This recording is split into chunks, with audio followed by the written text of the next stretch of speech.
got some drugs to legalize.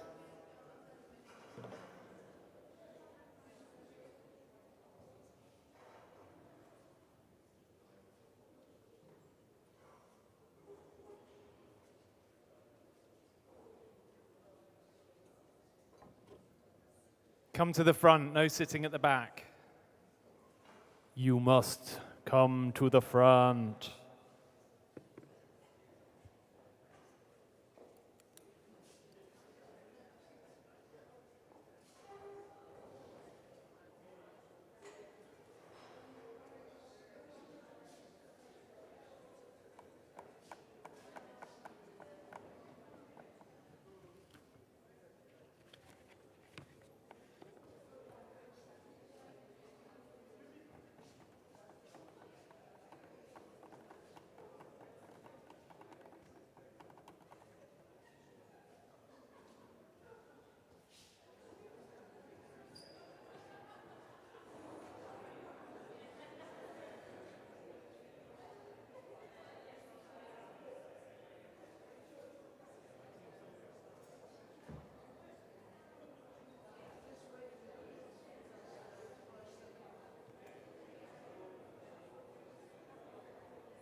Video message from Volker, and then you. So when the video message is on, come up, and we'll just start straight away. Come on, you slackers at the back.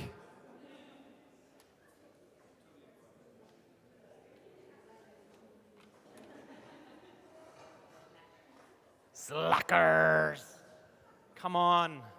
It's not like you've been at a conference for 4 days and you've got a terrible hangover. I've got one, that's right.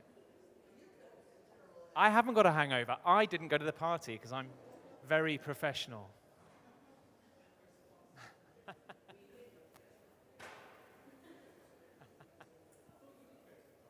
I didn't. I care too much about drug policy.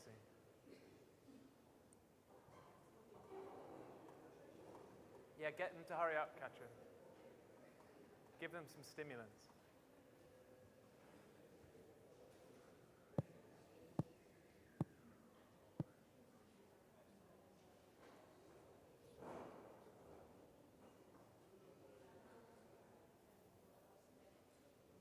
Okay, we're going to wait a couple more minutes for the last of the conference casualties to make it in, and then we will start.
Okay, you got 30 seconds and we're going to kick off on this regulation roller coaster.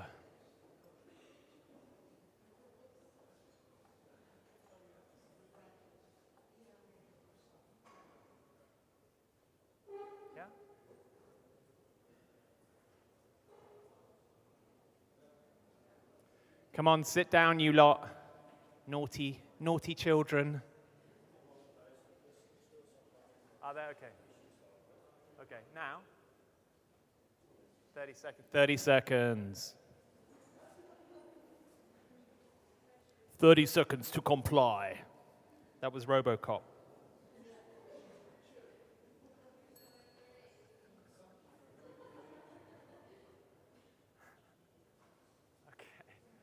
Okay. Come on, you lot. See, how much cheap Polish vodka did you drink last night? Harm reduction? Okay, we're going to start. So welcome. I appreciate that we're at the end of a 3.5-day conference. I appreciate some of you went to a party last night, but we are talking about, we're going to be focusing on stimulants today. So I want you to find the discussion stimulating. And I think it really is. And I think the positioning of this discussion around regulation at the end of a harm reduction conference is not accidental, because regulation of drugs enables harm reduction interventions to take place. And I think regulation of drugs is harm reduction. We're all aware, we all know that many of the harms that we are fighting, that we're pushing back on, are caused by the war on drugs in the first place. The war on drugs, the prohibitionist paradigm, it is a failed policy model. We've been trying it for 40, 50, 60, 100 years. It depends when you want to start counting. It's been a disaster on every outcome, every measure, every metric. We don't need to go into that. I think you all understand the critique of the war on drugs. But the natural corollary of acknowledging that failure is that we need to propose something else, something different, something better. And that involves legalization and regulation of currently illegal drugs in some form.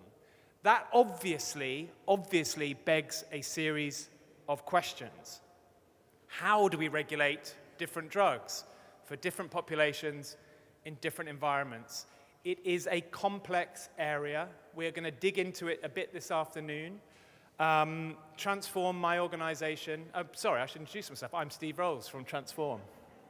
My organization has been doing work on this for more than 20 years, trying to conceptualize and develop coherent, credible models of regulation that could replace the failures of the war on drugs. But there is a question around how we regulate different drugs, and there's also a political question, which is how do we get there? What are the steps to realize that change? Do we do one jurisdiction at a time, one drug at a time? What are the increments? How do we progress this debate politically as well as technically? And if you look at the history of drug policy reform, whether it's with harm reduction, whether it was with needle exchanges or methadone or drug consumption rooms or drug checking or any of the innovations that have happened over the last few decades, it's always been a bottom-up process where civil society, where local agencies, where local government has taken that leadership role and taken on the political risk, proved that these things are possible, and eventually it's filtered up. And if you look at the whole history of harm reduction has been defined in that way, all the way back to the late 80s and the response to the HIV crisis. But all of those arguments that have begun at local level and eventually worked their way up to national level and then into international level and are now kind of, established best practice. Yes? What, too far? Here? Okay, sorry. When you look at that history, it's always been locally led, but we have won all of those arguments. Sometimes it's taken years, sometimes it's taken decades, but we always win. Each of the harm reduction arguments we've always won because we're right. And the decriminalization arguments, and more recently the arguments around cannabis regulation. And I think if cannabis regulation shows us anything, it shows us that change is possible. 10 years ago, nowhere had legalized cannabis? Nowhere. Today, 45 jurisdictions, almost the whole of North America. 500 million people live in legal cannabis jurisdictions today. It was 0 10 years ago. Change is possible, but we have to look beyond cannabis at some of the drugs that are more risky, more challenging, more dangerous, and these pose a lot of problems.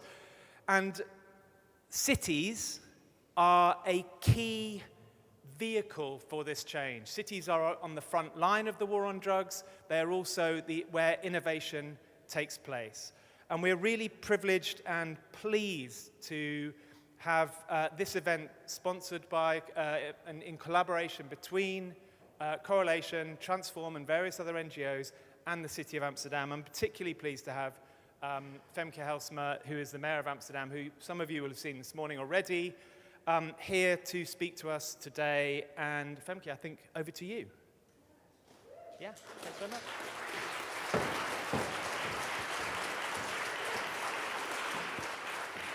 Well, thank you so very much. Good afternoon, ladies and gentlemen, esteemed colleagues, distinguished guests and friends.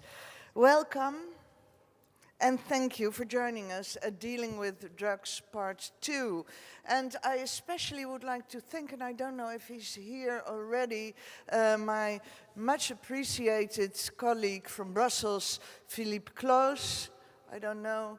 Well, he's maybe still having a coffee. I forgive him. He's got a hangover. No, he didn't have a hangover because he arrived this morning. But Brussels being one of the first cities signing our manifesto dealing with drugs. I would like to start this conference with the stories of Mohammed and Andres. Mohammed was from Amsterdam. In 2018, he was working as an intern at the local community center when 2 men with machine guns came in and took his life. They had mistaken him for somebody else. Mohammed was 17 years old. Andres was from Colombia. He grew up in a poor neighborhood in the city Quibdó. To earn money, he collected waste for recycling. One day he crossed an invisible border marking local gang turf. For this, the gang brutally attacked and murdered him with machetes. Andres was 12 years old. 2 young boys, children, who despite the challenges of their environment resisted the criminal path. Yet unknowingly and unwillingly, they crossed paths with ruthless drug criminals, and it cost them their lives. From the Netherlands to Colombia, from Brussels to Warsaw, the international drugs trade has left deep wounds in our societies. Wounds that after decades of waging a war on drugs have only deepened. For Mohammed and Andres, a solution will come too late. But to all others that are still trapped in this system, we owe it to find an alternative. That is why we are here today, at this crucial conference, organized in collaboration, and was already mentioned, with the Correlation Harm Reduction Network. The impact of the drug trade is profound. Human rights are being violated by criminals and governments, and the uncontrolled production of drugs brings severe environmental damage. In our cities, neighborhoods are being destabilized and corrupted by the influence of criminal money. And our streets witness the tragic, the tragic reality of daytime murders like the death of Mohammed and Andres I just described. We face a broad systemic problem of outdated and ineffective drug policies. Despite decades of repressive drug control policies, The global supply of cocaine is at record levels according to the United Nations Office on Drugs and Crime. For too long, the war on drugs has dominated our approach, draining law enforcement resources and failing to effectively reduce the risk and harms that result from the uncontrolled production, trafficking, and unsafe use of drugs. It is time for change.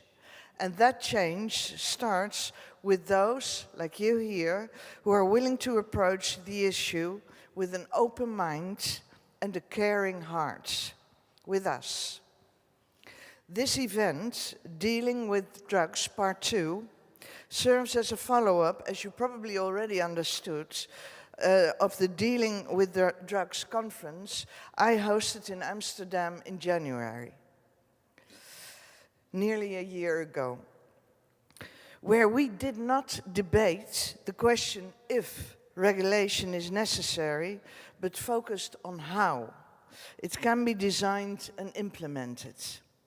Today's conference focuses on the question how cities and international organizations can work together to take the next steps towards a new approach. This question is not just a theoretical inquiry, but a call to action, a demand for practical solutions, and it is an invitation for cities and for international politicians and organizations to connect and lead the way in shaping humane and effective drug policies. Cities can serve as a breeding ground for new drug policies. Small experiments can make big changes. They can be proof of concept. They can show how regulation can be designed and implemented at a local level. We need experiments that show that the whole range of the drugs market can be controlled. Production, trade, quality control, health and risk care, prevention and harm reduction. Cities obviously cannot do this alone. To experiment, they need the goodwill and the help of their national governments and international organizations such as the United Nations. By connecting to them, acknowledging together the need for change, momentum may occur, even against all political odds that we face nowadays. And I'm not mentioning the United States. It is therefore a great honor that the UN High Commissioner for Human Rights, Volker Türk, will address this conference by video message. He is one of the leading international advocates for alternatives to the criminalization of drugs. And so is the Honorable Laura Gil, who sent us her message as well. Her work, there we go again. Her work as the permanent representative of Colombia to the United Nations is incredibly important for those who want harm reduction in the center of drug policy. And I'm excited about the conversations we will have today and the ideas that will emerge. Let us use this opportunity to challenge the status quo, to envision a future where drug policies are rooted in compassion, science, and pragmatism. A world where we won't lose any more children like Mohammed and Andres to drugs violence. Let us be bold and commit to actions that will make this vision a reality. Thank you once again for being here, and let us begin this important work together. Thank you.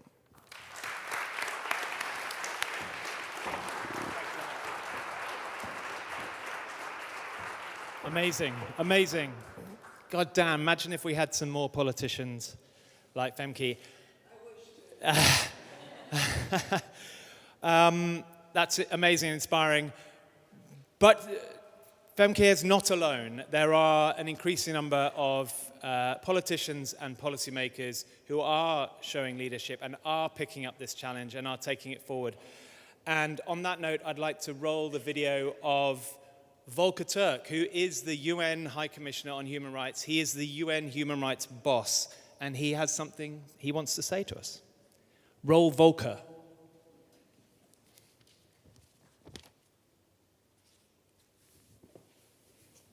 Distinguished participants, friends, I send my warm greetings to this gathering, and I welcome the initiative of the Mayor of Amsterdam to mobilize global city leaders on the sensible regulation of drugs.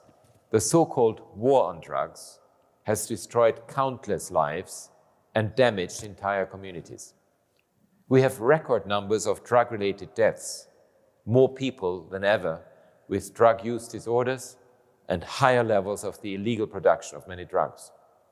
Criminalization and prohibition have failed to reduce drug use and failed to deter drug-related crime.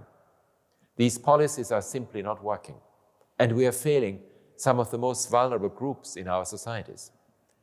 We need a transformative approach, and the international guidelines on human rights and drug policy provide a framework for developing human rights-based approaches that prioritize health, dignity, and inclusion.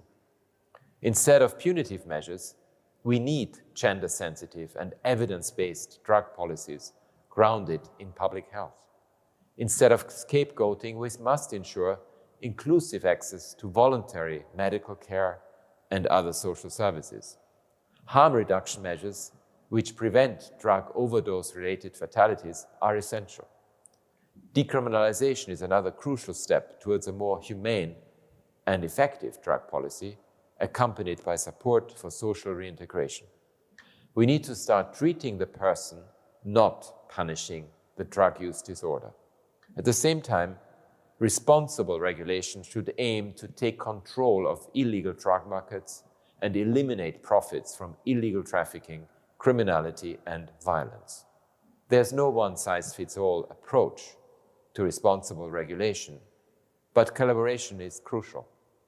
Events like this are so important, gathering city leaders, municipalities, civil society, and experts from across Europe, and indeed the world, to share best practices and expertise.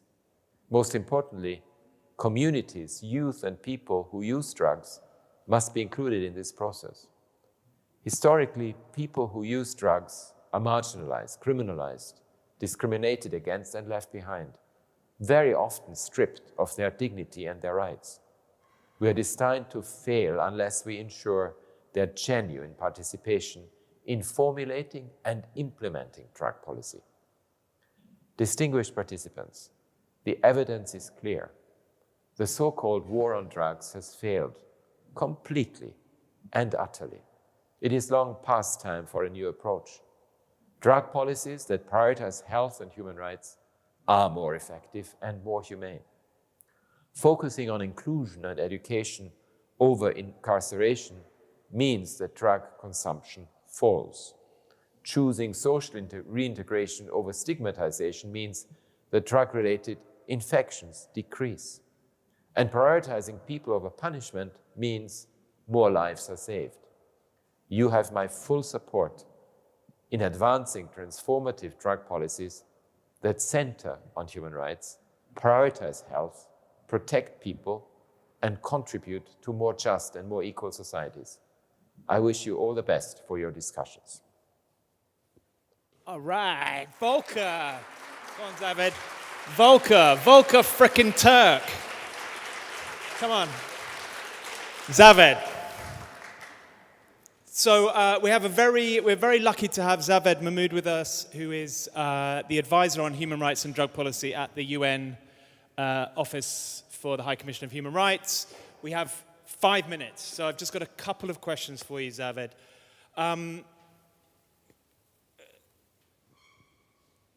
So could you just give us very briefly, in terms of international human rights law and these various instruments and some of the reports that have come out from the Office of the High Commissioner and from other human rights instruments in recent years. Yes, sorry, hope you can hear me, sorry. What is the relevance of these international human rights law in terms of how local and national jurisdictions can take forward progressive drug policy reform and harm reduction innovations and regulation? Zinque, thank you very much for your question. Good afternoon to everyone, and also I would like to thank Amsterdam, City of Amsterdam, and also Mayor for inviting the Office of the High Commissioner for Human Rights to attend this meeting. Going back to your question, I will come to directly that one word, dignity, which High Commissioner mentioned that one. And through the international human rights laws and instruments, all member states agreed to protect human rights and dignity of the people. That commitment does not exclude the people who use drugs.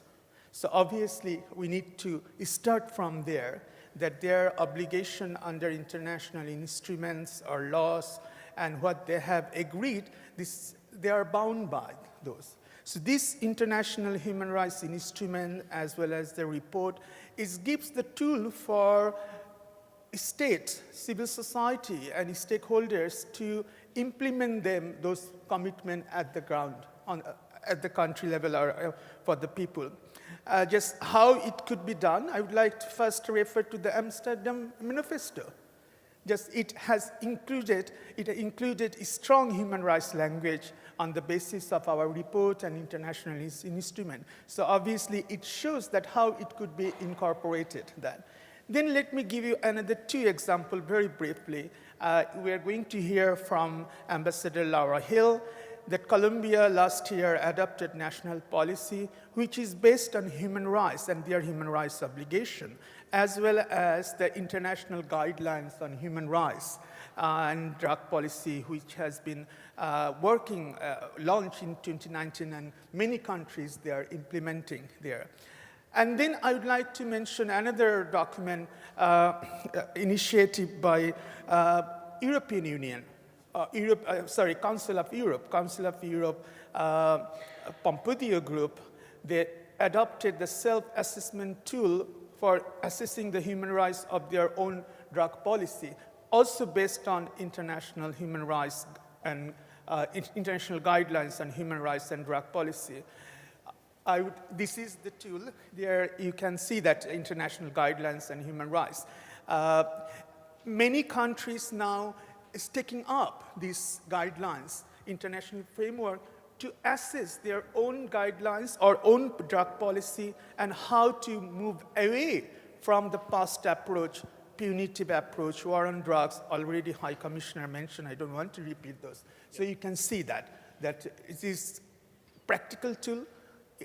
International human rights law is not an abstract thing. Yeah. It's a practical, it could be. And the brilliant thing about human rights arguments in the regulation debate and the drug law reform debate generally is that they are founded in law. They are founded in international human rights law, which all member states have incorporated and have ratified. So we have legal tools as well as principled and moral arguments.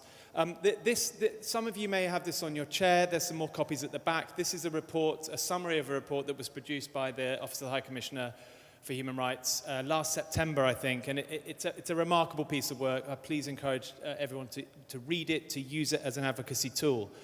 One of the things that it recommends, just very quickly, because I know we haven't got very long, is participation of civil society and impacted communities in the policy-making process. Could you maybe say just a word or two about that and how civil society and people who are working on the front line in harm reduction and on the war on drugs can feed into these processes and utilize the various human rights instruments and processes? Thank you very much. First, I would like to mention one thing. All of you here present, you are human rights defender. Because you are defending rights of the people who use drugs or who is having a drug use disorder, but you are protecting their rights. So we have to acknowledge that first. And then why it is important that is giving scope to or ensuring not giving scope, ensuring participation of the civil society. Not only civil society, I would like to emphasize the community, particularly people who use drugs. Those people need to be included because they know better than anyone what is the problem, what is the solution. If it is problem criminalization, they come with a solution, decriminalization. So they have the solution, so we have to acknowledge that. I would like to finish with one example. Again, I would like to give. Our colleague from Glasgow is present here. On 11th of December, the Scottish government is going to launch Charter for the Right of the People affected by substance use. It is going to be the first charter in the world, and it's fully based on international guidelines on human rights and drug policy and international human rights framework. And that charter gives us the guidance that how important to engaging the people and taking initiative. Drug policy should be to protect the people who use drugs or who are part of this process. Thank you very much. Brilliant. Thank you so much, Zaved. Let's hear it for Zaved.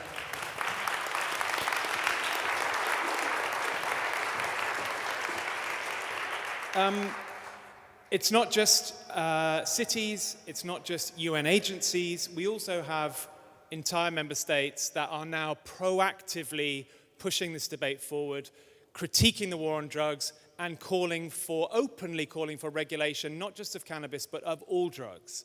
One of the countries that is leading the charge in various multilateral forums is Colombia, very much obviously on the front line of the war on drugs. They feel it every day. It's all around them. The failure of the war on drugs is their lived experience. And that has meant over the last period of years, they have been very much at the forefront of this debate. And we have a message now, excuse me. We have a message now from Laura Gil. In London, we call her Laura Gil. And Laura Gil, she is the Colombian ambassador to the UN in Vienna, and she has this message. We might just crank up the audio a bit, I think, compared to the Volker Türk one, because it was a bit quieter. Over to you, Laura. Colleagues, ladies, gentlemen, I am privileged to join the Dealing with Drugs 2 satellite event at this year's European Conference on Addictive Behaviors and Dependencies, hosted by the City of Amsterdam. As you know, the current international drug control regime, grounded on the United Nations conventions, has failed to curb illicit consumption, production, and trafficking. Its limitations have perpetuated human suffering, exacerbating issues such as social exclusion, disproportionate criminalization, and environmental degradation. Colombia is at the forefront of an international movement to review and reassess the global drug control regime. Alongside 62 states, Colombia made a statement in the last session of the UN Commission on Narcotic Drugs, in which we called to evaluate the deficiencies in the implementation of the current system. Colombia's President, Gustavo Petro, built on that request and asked the UN Secretary General to establish a high-level panel to proceed with a review. We want to adapt our international legal framework to contemporary challenges, such as the rise of synthetic drugs and the reconfiguration of illicit markets. It is a call to bridge the fragmented discussions at the United Nations in Vienna, Geneva, New York, and to achieve some coherence in our actions. The recent inclusion of harm reduction in an official Commission on Narcotic Drugs resolution, achieved with Colombia playing a key role, is a testament on how together we can move forward. Colombia is leading the creation of an international network on harm reduction composed of governments, both at the national and the local levels, to promote multilateral coordination, share best practices, and actively involve civil society, academia, and the private sector. Cities are laboratories of innovation. We aim to collaborate with governments at the local level because, one, mayors possess a unique understanding of their communities, recognizing that problematic drug use is most often a clear indicator of other and deeper societal challenges, such as marginalization, discrimination, poverty, domestic violence, and overall the erosion of the social fabric. Two, cities are ideally positioned to design and implement pilot projects, including harm reduction initiatives, local market regulation frameworks, and strategies to address violence associated with drug trafficking. Their proximity to affected populations allows for tailored, impactful solutions. And three, local governments provide invaluable opportunities for sharing actionable, socially focused best practices and experiences. Colombia will host the 2025 Global Harm Reduction Conference. During the event, the network will be officially launched. We are not proposing a one-size-fits-all solution, but we seek to create spaces for global collaboration. We firmly believe that this transformation must be guided by scientific evidence, open dialogue, and shared leadership. Colombia invites the international community to join in this effort to critically review the global drug regime, responsibly regulate markets, and empower cities as key actors in the design of local drug policy.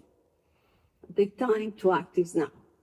Together, we can turn today's challenges into opportunities for a more just, healthier, and more sustainable future for all. Thank you, and I expect to see you all in Bogotá at the Global Harm Reduction Conference. Laura Gil, Colombia. Colombia are our friends. It's pretty amazing. We've heard from a mayor, we've heard from a UN boss, and we've heard from a member state, and they're all there supporting, moving this debate forward. We're not alone. This would not have been possible even 5 or 10 years ago, and it's us, it's civil society that have brought us to this point. We've pushed this debate forward, and we need to keep pushing. We're winning the argument, but we need to now move into the implementation phase, and that's what we're focusing on today. Our next speaker is Neil Woods. He is a former undercover cop. He is with the Law Enforcement Action Partnership. He's an author and drug policy activist, and I think he can speak for himself. Neil, over to you. You've got 15 minutes.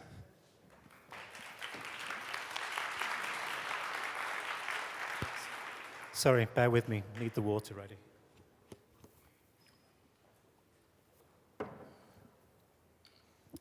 Thank you for the introduction, Stephen. Thank you so much to the Mayor for inviting me here. I do love this space. I love these people. Some of my favourite people are harm reductionists, and some of you are in the audience, and I've learned so much from you all over the years. I remember when I sort of was dipping my toes into this movement and trying to learn about it. I had to learn quickly, but I remember at the time, I would say 2014, 2015, there was an internal debate in the movement about whether we should completely support just decriminalization or whether we should also support regulation. And there was many fears about regulation. But things have changed a lot since then. Things have changed around the world, and this movement is under attack like never before. And also, back in 2014-15, we didn't really have the phrase safe supply in our debate, not really. But that's become part of the debate, and safe supply, of course, really relies on regulation, and that's what we're talking about. Now, we've heard, of course, and our movement should be led by human rights and health. Yes, of course, I accept that. But we also need to consider the other audiences. We also need to consider who else we need to convince. Because this movement is under attack. We have the growth of authoritarian politics, which is attacking our movement. I mean, harm reduction is even under attack in Canada, right? Surely that's a sign that we have some difficulties. One of the reasons why there is the rise of this authoritarian style of politics is because of the fear of crime. This is a genuine part of the reason why politics are shifting that way. Now, crime has actually been falling for decades, for 40 years. It's been falling everywhere. It's been falling in jurisdictions which believe in deterrence, and it's been falling in jurisdictions which believe in social justice approaches to crime. It's been falling everywhere. So not everybody can be right. Crime is falling everywhere. However, in recent years, the fear of crime has increased, and it's increasing dramatically. And one of the significant reasons for that fear of crime is the growing crime in our communities from the drug markets. Because the crime from drug markets is of a dramatic nature which causes people significant fear.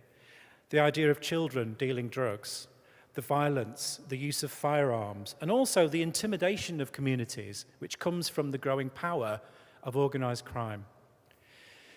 And actually, I predict that we have come to the end of the period of time where crime is falling. I predict that because there are certain things happening in our communities related to the growing power of organized crime, which to me suggests crime is going to start climbing. And of course, in many places in the global south, they haven't quite had the same privilege in the reduction in crime anyway.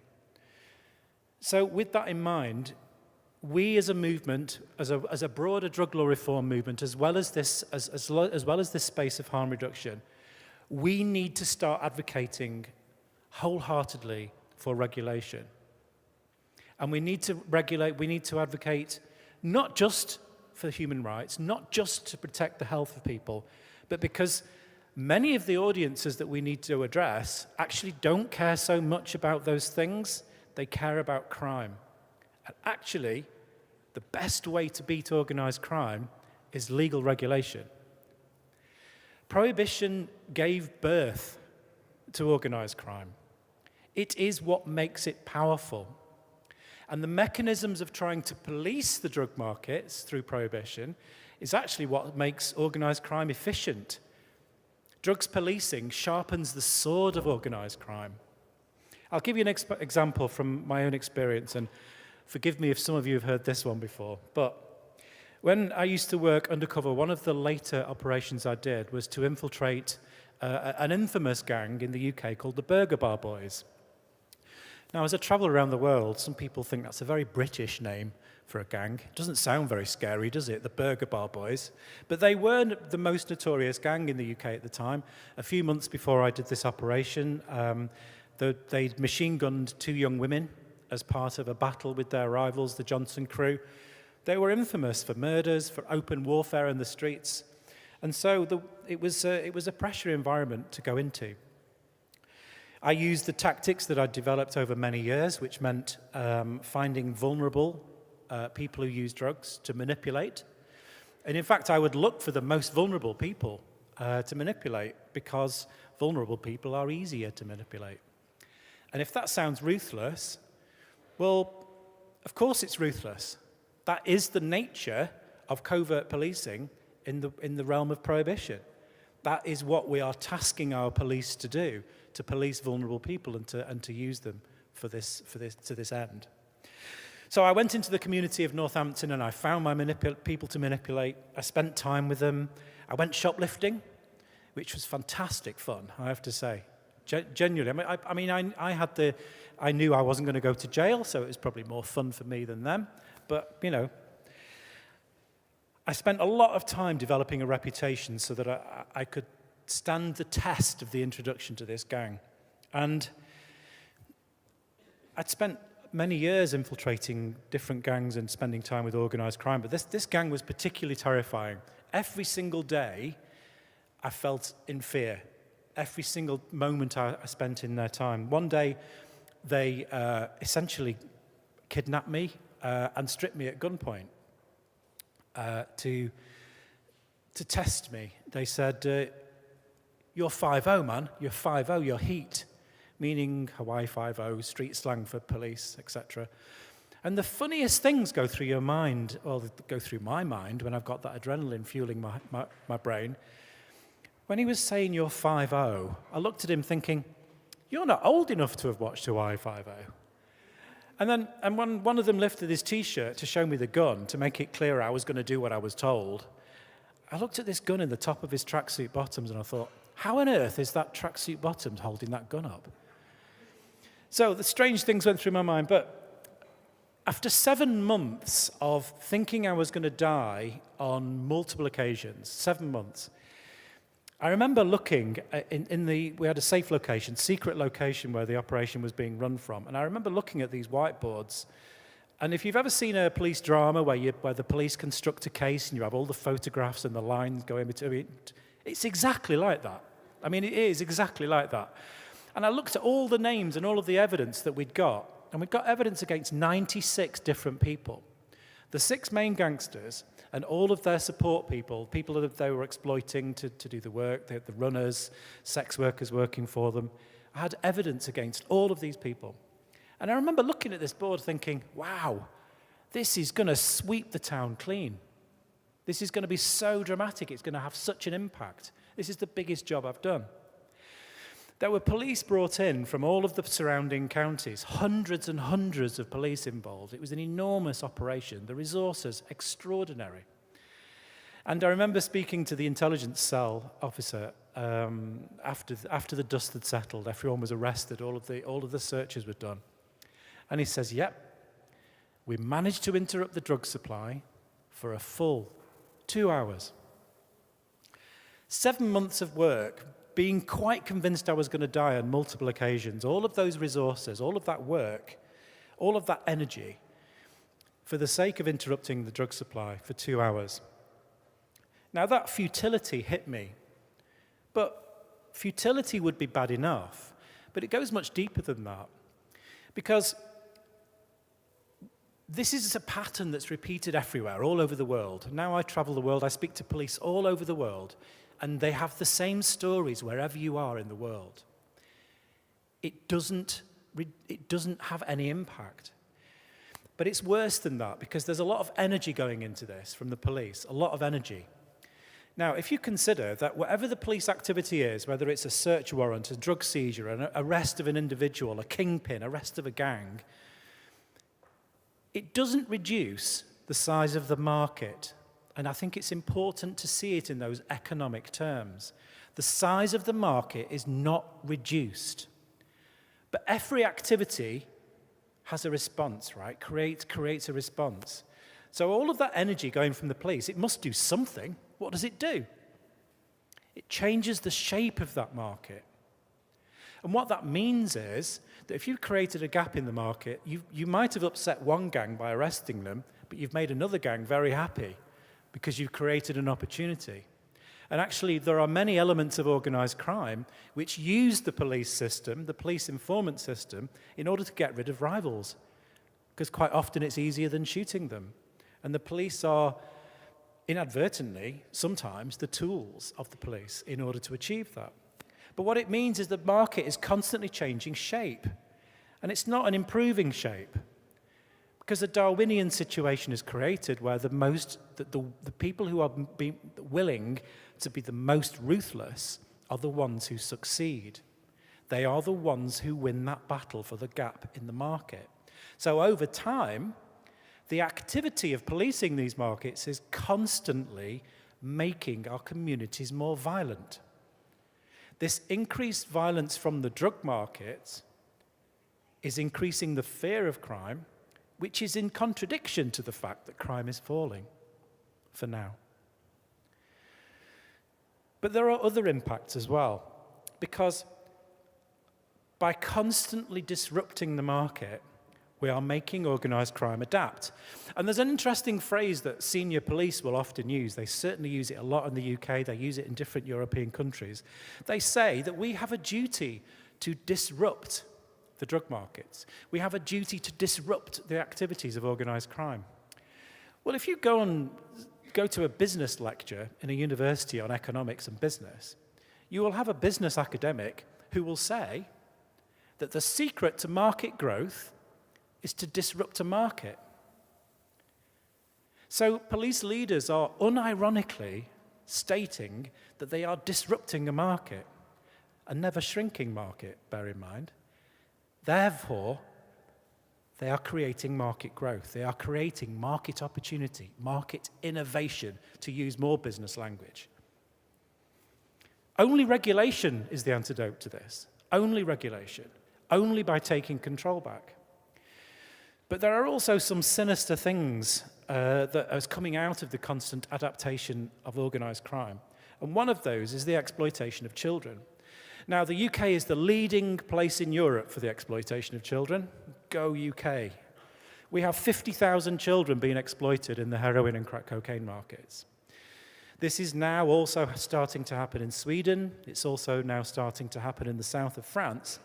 But it happens where there is the most punitive and aggressive policing practices in the drug market, where there is more regulation, like regulated heroin in Switzerland and the Netherlands. There's not such a risk of child exploitation.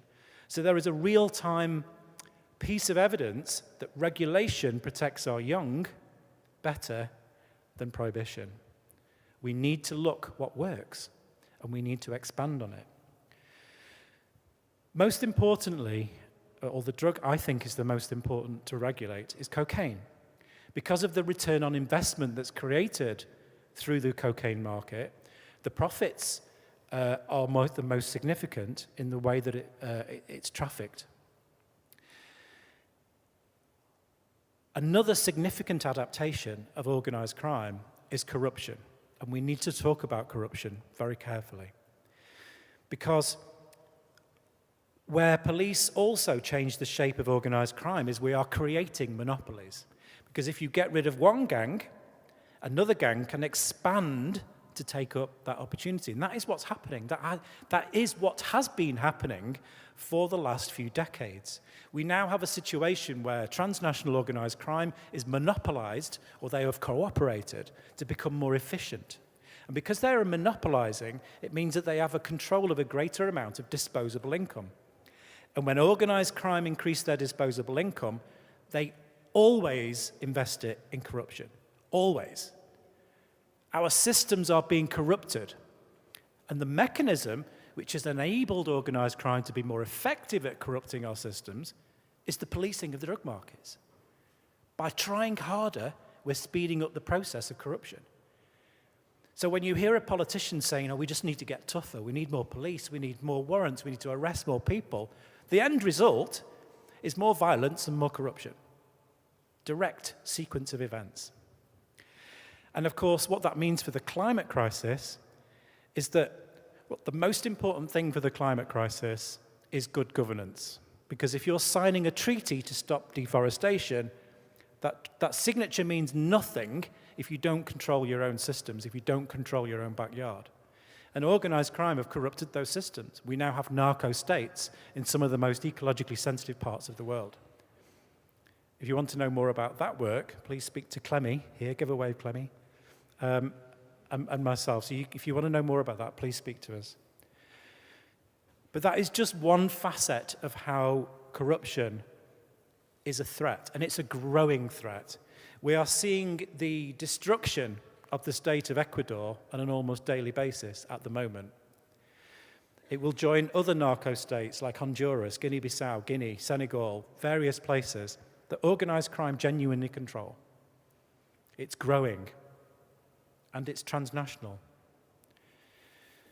So, as a movement, I think it's important to note that this is a moment in time. The leadership of the mayor, to talk about this from a city perspective, is a moment for all of us to actually become more empowered in this debate. Because to talk about it from a city point of view means that we all have more of an opportunity to actually engage with the politics. Because many of you have connections, either primary or secondary connections to local government, to local governance. And this movement can grow if we start to look at this from a local politics perspective. And all of you can now think, oh, okay, who can I speak to that's connected to politics? Who can I talk with about this so that our movement grows in support of regulation? So thank you very much.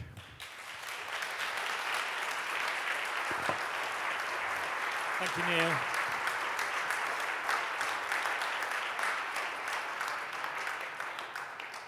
Peter, next slide. Thank you, Neil. That was amazing. I think it's particularly insightful when you have some of the foot soldiers of the war on drugs become some of the fiercest critics of the war on drugs, and that it does provide for me a useful insight. And I think particularly important is this. There's that phrase, isn't there? Like act locally, think globally. That this is a local issue, but it has global repercussions. And when we think about drugs and drug markets, they are international. The supply chain for cocaine, in the streets of Europe, flows all the way back to production in Latin America and transit through Central America, the Caribbean, West Africa, and so on, and has terrible impacts all along there. It's not just a local issue. And I think actually harm reduction does need to sort of, as a movement, needs to broaden its horizons beyond just the focus on people who use drugs, to look at the wider harms of the drug markets, not even just locally to do with drug dealing, but internationally. And the impacts on the climate crisis is a particularly acute and important one. So you will be pleased to know you can now go and have some legal stimulants. There's coffee, there's caffeine and sugar waiting for you in the other room, so please go and get loaded. You have, you have, I think till 2:30, hang on, 3:30, we are having breakout groups. So what we're going to now do, when you come back for an hour and a half, hour and 25 minutes, we're going to break out into 3 different groups, and we're going to dig into different bits of this discussion. There are 3 groups. One is on how to regulate substances. That's me and Peter, and we've got Zoe and Philip Close from the London Assembly and from the Mayor of Brussels, who are going to sort of be rapporteurs. We're going to look at the theory and conceptualization of regulation, and we're going to do some modeling on what legally regulated cocaine would actually look like in practice. The second one is looking at how different tiers of governance, from local to regional to national to international, how those different tiers of governance interact with each other. And that's going to be led by Jamie Bridge, when you'll have Lynn Rann, Alan Casey from Scotland, Zaved Mahmood, who you just heard from just now, are going to be doing that one. That's in here. And then the third one is building the case for legal regulation. This is our good friends from Czechia, who have done an amazing thing. They've passed a bill to legally regulate drugs in Czechia, and they're going to be talking about what that bill is, what it means, and how they built a cross-party consensus in their Congress and Senate to pass that legislation just a few weeks ago. And that's going to be in Goet, which is behind us, and Miko, that's me and Peter's one, is up there on the right. So go and stuff your faces with cake and caffeine, and we'll see you in about 20 minutes. Please don't be late.